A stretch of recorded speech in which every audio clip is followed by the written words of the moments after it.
Hello, nerds. This is Logan Myers reporting to you from Nerdlocker.com. I just caught a screening of Paul Thomas Anderson's new film, Inherent Vice, and it was definitely out there in terms of being eccentric and vibrant and portraying the 70s era with, hippies and pot smokers. Um, After coming down from the high of the experience of the theater for the past 2.5 hours, I'm still trying to put the pieces together what everything means. Some say this is a film you may have to view a few times, and some can put it together after the first screening of it. But for me, I'm still trying to put everything together, but for the most part, I understood what they're trying to go with this film and how all these, you know, uh, supporting actors and characters intertwine with the main character's story, which is Doc Sportello, played by none other than Johnny Cash himself, Joaquin Phoenix.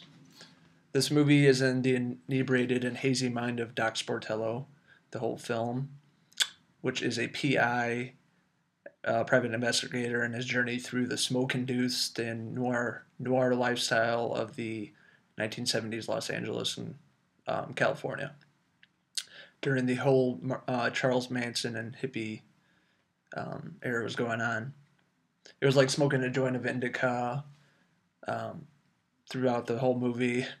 It's just a foggy state of consciousness, and you're not really understanding if this is all the events are actually happening or this is in Doc Sportillo's mind while he's under the influence.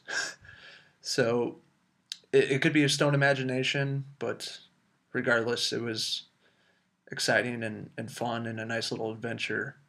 It reminded me of a lot of movies like Fear and Loathing in Las Vegas, The Big Lebowski, and Boogie Nights, obviously because Paul Thomas Anderson had or did the Boogie Nights film. And what I liked about it, the main protagonist, seen by Doc Sportello, is playing the anti-hero. He's a character you slowly grow to love throughout the film. In the beginning, you're not really sure about him.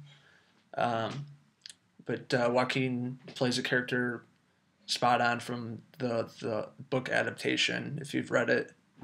But sometimes you kind of question his investigation skills because he's stoned all the time, joint upon joint, throughout the film. But it's quite hilarious too at the same time. There's one sequence in the film where he runs into a cop. He like literally trips, and he's all stoned. Made me laugh. But getting back to what Doc Sportello is basically trying to track down the real estate mogul Michael Wolfman and Doc's ex-girlfriend, which is Shasta Faye Hepworth. And throughout the film, you get glimpses of Shasta Faye, and then you get to see him come across Wolfman, played by Eric Roberts. It's good to see him. He's always in a lot of the gangster flicks, and he's a pretty good actor. But the real takeaway in this movie was the long list of A list actors such as Reese Witherspoon, Owen Wilson, Josh Brolin, and Benicio del Toro. They kind of brought a thicker element to the already eclectic premise. Behind all this long hippie hair in the 70s and the mutton chops, I think there was more than meets the eye in this film. Paul Thomas Anderson directs in a format that closely resembles a book adaptation and the whole Nixon political era, and it kind of is, you're trying to figure it all out as the movie progresses. And if anyone has read any of the Pynchon novels, they're really hard to read as they are adapted into movies because they kind of go back and forth with the main character and the sub character, and you never really get the backstories of the other characters. So they're just kind of thrown in there, and sometimes you're trying to figure out why they're there. Some, at the end you figure it out, or they just never explain it.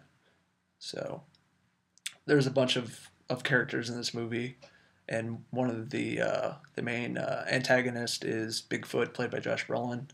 He's the hard ass L.A. detective that you dislike pretty much throughout the film because he's always trying to screw around with Doc Sportello and making fun of him because he's a hippie and a stoner and trying to bust him for stupid situations just to get him caught and arrested. Another thing that's funny about Brolin's character, he's always eating ice cream, like banana, peanut shaped ice cream throughout the film, and I was like, what are you doing? I don't know. It gave him more of a comedic presence, I guess, on screen. But the one scene that was really funny that stood out to me was the Japanese restaurant where he's sitting there with Doc and he keeps yelling "Moto Peneneko" or however it's pronounced, and he's wanting more pancakes, but he keeps saying in Japanese, and it's in the trailer. Couldn't stop laughing at that part.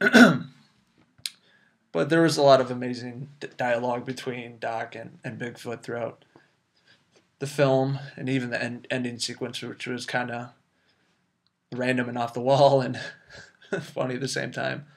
Yeah, like then you just couldn't figure it out if it really happened or if it was just a stoner haze, an imagination of what actually was happening. But the ending sequence of the film, just like the rest of the film, is mysterious from the get-go. But if you're trying to get something out of the viewing of this, Paul Thomas Anderson makes you dig a little deeper into the story and it doesn't give you the answer. You have to put the pieces together of all these stories and all these characters. His directing style is super precise with a colorful overview.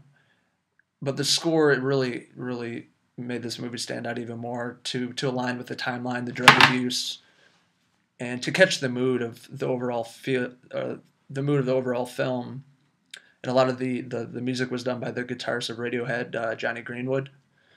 So I thought he did an excellent job of depicting the storyline and the 70s and the whole drug use era. But as the ending credits of this film roll, I felt like it was a roller coaster mentally, and trying to inhale the material and characters the movie gives to us throughout the few hours. It's by far the best film I've seen in 2015. I've only seen a few movies, but I've been anticipating this since I heard about it because I love Joaquin and I love the director. So it definitely met my expectations. I can definitely see this being a cult movie, 5-10 years down the road. And it's a movie you're going to want to watch over and over again because you have to, each time you're going to catch different, aspects of it you didn't catch, the first time. And then, eventually you may come to an overall conclusion what he was trying to get at with this film and what Dr. Sportello really meant. So inherent vice it's an insurance policy and anything that you can avoid, such as like eggs breaking, chocolate melting, glass breaking, it's meant to be. And that's what happened with Doc and this whole story. Anything that you can avoid, it'll happen. Running into, the cops, running into ex-girlfriend, old friends, just anybody in the movie. He's trying to avoid it, but, he comes across it in this whole crazy, eccentric story. And I really, really liked it. And looking forward to picking this up on Blu-ray when it's released. So I am giving Inherent Vice a 4 out of 5 Nerd Skulls.